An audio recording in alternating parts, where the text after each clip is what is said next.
Hello, my dear viewers and my dear student. Welcome to my channel Science and विज्ञान। आज मेरा पूरा lecture Hindi में होगा क्योंकि टॉपिक ऑफ डिस्कशन ऐसा ही है जिसमें हम हिंदी में डिस्कस करें तो ज्यादा अच्छा लगेगा बच्चों को। Before that please to subscribe my channel and don't forget to like and share the video. Fine, okay. I think you people are very curious what I need to discuss today. Any guesses? Okay, I will start and tell you. Before that, I need to share whiteboard because today I would like to share or we will discuss what are the main problem that are associated while writing online paper. जैसे आप लोग online paper देते हो उसमें क्या problems आती है और उसको सॉल्व कैसे करना है, बिफोर पेपर से पहले क्या प्रेपरेशन करनी चाहिए कि आप वो प्रॉब्लम आए ही ना। व्हाइट बोर्ड कहाँ से लाऊं? वेट,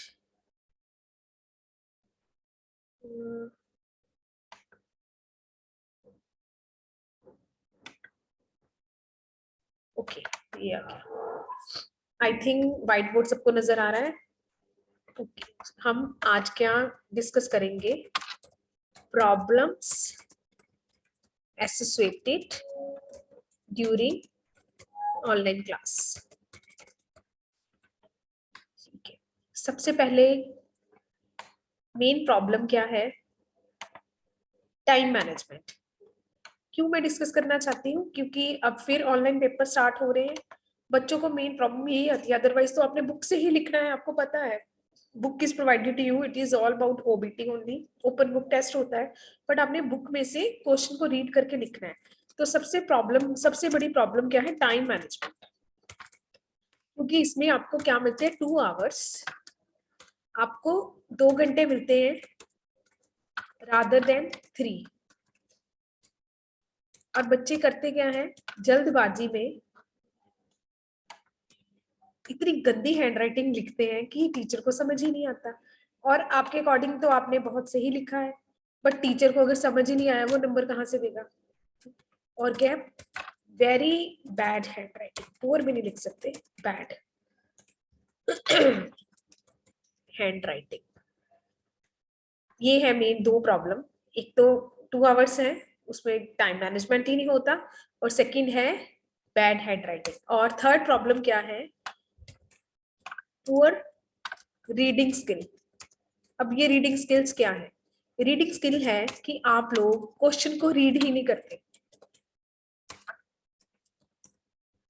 अब कभी कभार रीजनिंग क्वेश्चन पूछा होता है टीचर ने, अगर क्वेश्चन रीड ही नहीं करोगे तो कैसे उसका आंसर बताओगे? आंसर आप जो लिख देते हो बुक पे सीधा लिखा हुआ है, like if anyone written what do you mean by this, what do you mean by, आप उसके बारे में क्या जानते हो? ऐसा नहीं कि you need to start from the right और नोट दिस दिस दिस, ऐसे नहीं क्वेश्चन को।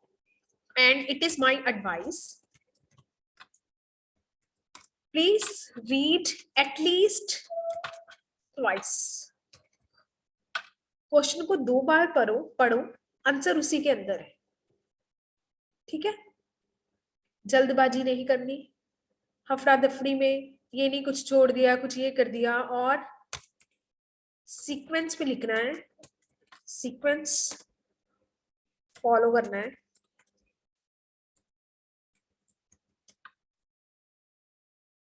ओके, और जब पेपर खत्म हो जाए एक बार उसको जरूर रीड करना है सारे को, कि रीडिंग प्रॉपरली, कि सारा पूरा आपने रीड कर लिया, A to Z सब कुछ डन है। ठीक है, ये तो है मेन प्रॉब्लम जो एसोसिएट होती है ड्यूरिंग ऑनलाइन क्लास, नहीं सॉरी,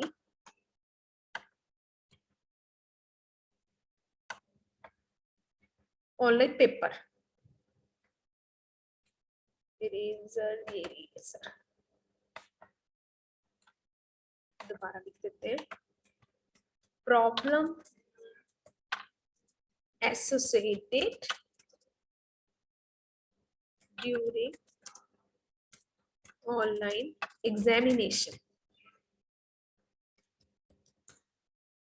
अब इसमें कोई इश्यू है तो मुझे बताओ, क्योंकि इसके बाद हम डिस्कस करेंगे कि इस प्रॉब्लम को हम खत्म कैसे करें। प्रॉब्लम तो हमने डिस्कस कर ली, ये ब्ला ब्ला ये प्रॉब्लम है। अब इनको खत्म कैसे करना है?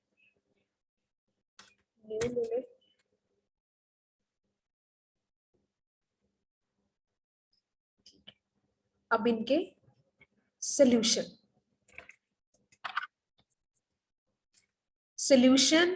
और we can say tricks. Paper से पहले, बिफोर पेपर, आपको क्या नॉर्म्स फॉलो करनी है, क्या आपके सॉल्यूशन है, क्या आपके ट्रिक्स है कि आप जिसको फॉलो करें और आपका पेपर अच्छे से जाए।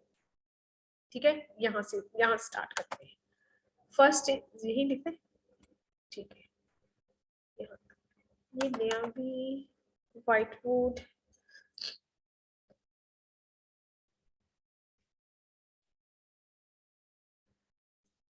अगर आपने ये नोट्स लेने हैं मेरे को बता देना, मैं इसको एज PDF सेव कर दूंगी लास्ट में, और I will share below to my biography,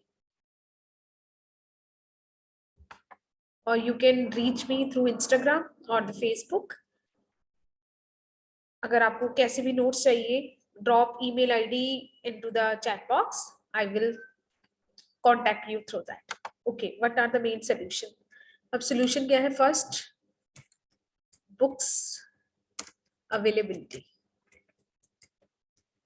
and make sure at least you should have 3 to 4 book of that subject। क्योंकि क्या होता है कि कभी कभार हमने एक बुक से पढ़ा, वो इंडियन ऑथर आप पढ़ लेते हो, और जो क्वेश्चन डालने वाला एग्जामिनर होता है वो इंटरनेशनल बुक को फॉलो करता है, और वो जो उसके क्वेश्चन होते हैं वहां से होते हैं। तो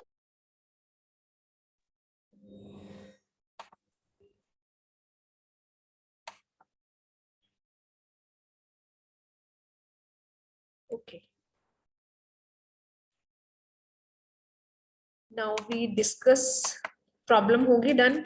अब सोल्यूशन है एंड मेन ट्रिक्स है जो मैं शेयर करूंगी, सोल्यूशन और ट्रिक्स बिफोर पेपर।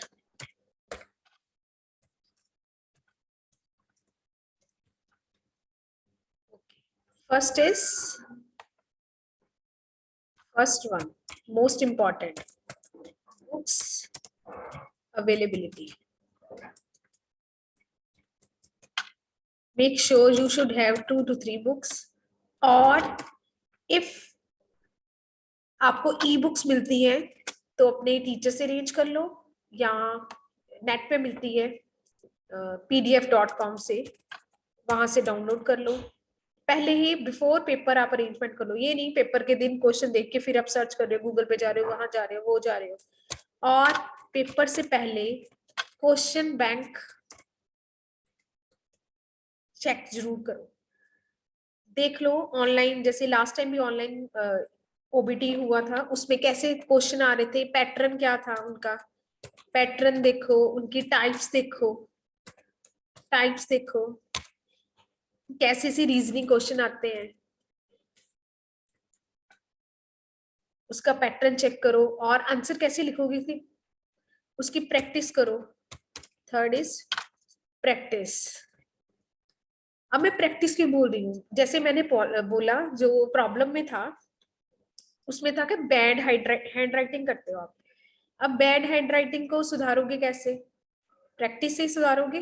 तो at least practice for the same paper that you need to complete within 2 hours. Practice ऐसे करो कि आपको 2 आवर्स ना लगे, एटलीस्ट आपको 1.75 आवर्स में आप पेपर कंप्लीट करो, राइट? पेपर कंप्लीट करो। उसके अलावा और अपलोड के टाइम मोस्ट इम्पॉर्टेंट, क्योंकि ये मैं बहुत बच्चों से सुन चुकी हूँ कि कभी कभार मैंने क्वेश्चन पेपर अपलोड कर लिया आंसर शीट की जगह पे, और कभी कभार इंटरनेट मेरा अच्छा नहीं चला, ठीक है, एन नंबर ऑफ रीजन होते हैं बच्चों से।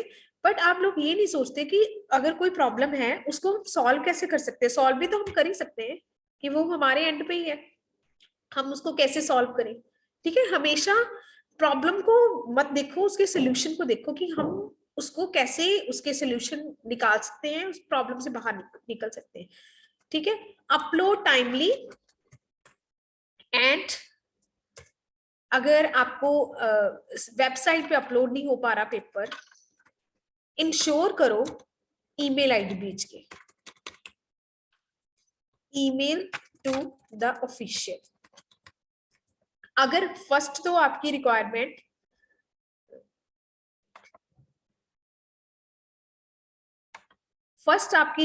यही है कि आप अपलोड टाइमली करोगे वेबसाइट पे, कि वेबसाइट पे अपलोड करोगे।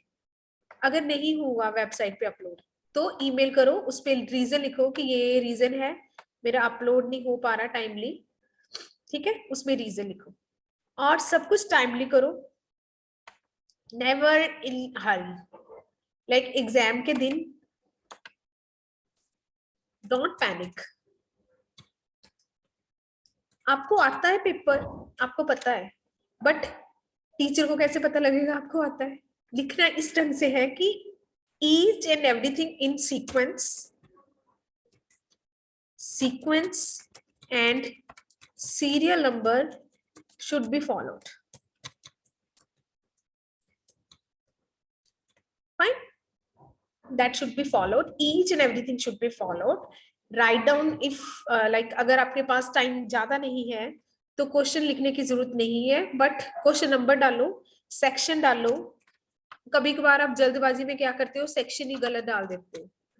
ठीक है, और अगर तो टीचर ने ध्यान दिया हो तो वो देख लेगा क्वेश्चन पेपर, अगर उसका ध्यान ही नहीं है वो देखेगा इस सेक्शन में तो ये क्वेश्चन ही नहीं है, देन वो चेक कैसे करेगा? ठीक है, फिर आप बाद में जब रिजल्ट आता है फिर देखते हो कि नंबर क्यों नहीं आया, ये क्यों नहीं आया, वो क्यों नहीं आया, पहले नहीं देखते कि गलती कहाँ थी। ठीक है, all the best for your paper and do good. Happy learning. Stay tuned to my channel, and if you feel the videos are very good to you, please do subscribe my channel and don't forget to like and share the video. Fine. If you have any problem for any subject, do mention the message in the chat box, and you can contact me through Instagram or the Facebook. Thank you. Happy learning.